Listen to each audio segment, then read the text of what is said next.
आज देखेंगे हम लोग, यहाँ देख रहे हैं एक मनोचिकित्सा।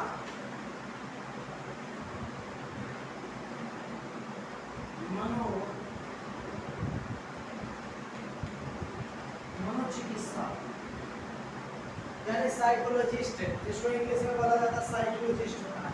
मनोचिकित्सा के बारे में देखेंगे तो चर्चा हम लोग करते हैं। चर्चा का विषय ये रह गया कि मनोचिकित्सा क्या होता है। तो सबसे पहले जो मन में विकार आती है और मन में जो विकार आता है उस विकार को जब दूर कर देता है जो, उसको हम लोग मनोचिकित्सा कहते हैं। क्या बोलते हैं हम लोग? मनोचिकित्सा कहते हैं। जैसे बहुत सारी चीजें आएंगी।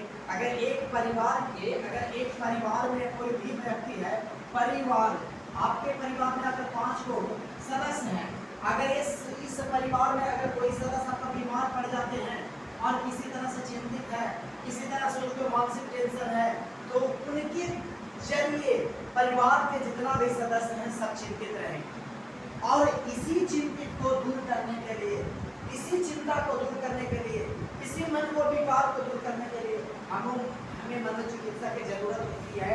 यह चिकित्सा जो होती है हमारे मन के विकारों को, मन में जो असामाजिक चीजें आती है, जिसमें कभी कभी ऐसा होता है कि बच्चे की सोच बदल जाती है, बच्चे को चिंता बदल जाती है। अगर कोई व्यक्ति के अगर रहा कि मन को, चिंतित को अगर खराब कर रहा है, तो उन्होंने व्यक्ति सबसे पहले ये करता है कि जिस चीजों के बारे में उसको लक्ष्य रहेगा, उस चीजों को पाने की होड़ बने रहेगी, और अगर उस चीजों की प्राप्ति नहीं होगी तो उसको मन में क्या होगी, असमंजस्य पैदा होगी। उसको मन में एकदम लगेगा कि क्या चीज हमको घट गया है और क्या चीज को प्राप्ति है। आज उसी को खोज में, उसी को तड़पते हुए चेहरा को लेकर के दौड़ते फिरते रहेगा और उस विकारों को लेकर इतना पैदा अपने आप में कर लेगा कि कहना नहीं है।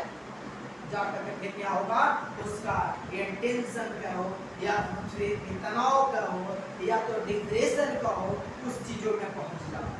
उस चीजों का टेंशन, तनाव, विकारों को दूर करना हमारी मनोचिकित्सक की जरूरत पड़ेगी। इस मनोचिकित्सक में सबसे पहले मनोचिकित्सक को जरूरत होती है सबसे पहले मोटिवेट होना। व्यक्तियों को पहले सबसे पहले मोटिवेट होना। अगर जो व्यक्ति मोटिवेटेड रहता है हमेशा, जब आप कार्य करेंगे, ठीक है कोई भी काम कर रहे हैं जिससे इसका प्राप्ति नहीं हुई, चलो आज नहीं तो कल होगा, कल नहीं तो परसों होगा, यानी इसमें चीजों में लगा रहना चाहिए। जब किसी मनुष्य को अगर किसी मनुष्य को एक रास्ता बंद होती है तो उसको 4 रास्ता खुलते हैं। एक मनुष्य को अगर किसी एक तरह की रास्ता बंद होती है तो उसको 4 रास्ता खुलती है। तो इस तरह से डिमोटिवेट न हुए, मोटिवेटेड रहेंगे। हमेशा बच्चे में देखिएगा कहता है मनोचिकित्सा की प्रकृति एवं प्रक्रियाएं क्या होती है। तो कभी कभी ऐसा देखता है कि मनोचिकित्सा की प्रकृति होती है, प्रक्रियाएं होती है। कभी बच्चे को असामाजिकता हो जाती है, कभी यहाँ पर बुक में बता रहा था जो कि अभी कहता है कि यहाँ पे अभी तक आपने जाना है कि मनोचिकित्सा कहता है कि मनोविकृतियाँ कितने प्रकार की होती है।